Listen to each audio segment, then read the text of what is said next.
But child support is not a debt, according to the FDCPA. It's an obligation.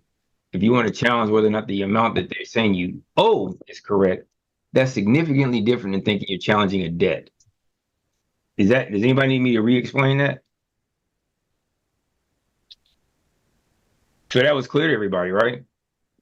How much they say you are obligated to give to somebody for something the court determined was your responsibility, which the state has the right to make you support your children.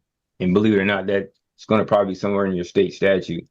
That's different than if you owe a debt, like it's a car or something like that. So you may be able to get it washed off your credit, but it doesn't necessarily mean that the obligation goes away.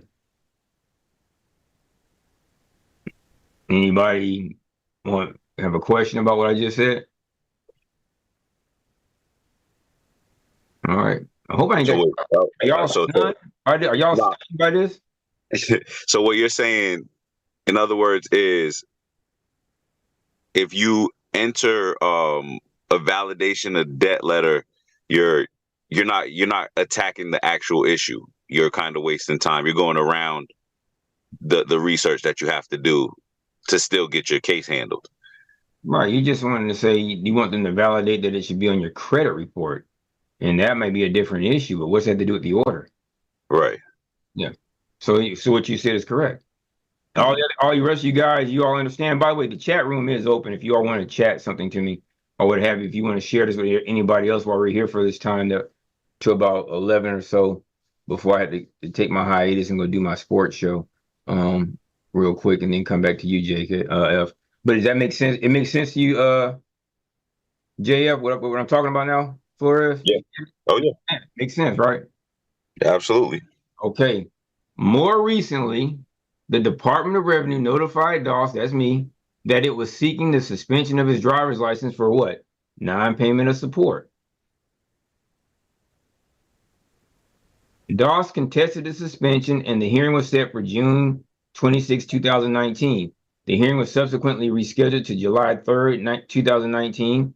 On July 2nd, Doss filed a notice of removal. I'm going to share out what these things look like too. So just make sure y'all remind me to do this stuff because I'm going to get through this and then we're going to go over to the actual dockets, unless you want me to keep going back and forth. Which is more convenient for you all? For me to get through this first and then go to the docket, or to go back and forth?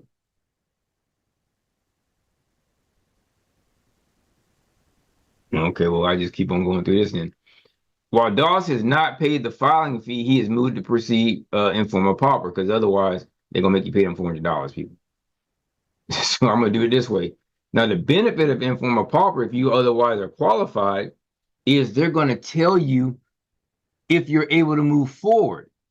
So instead of you having to pay money or them letting you move forward, they're going to scrutinize your filing or your complaint.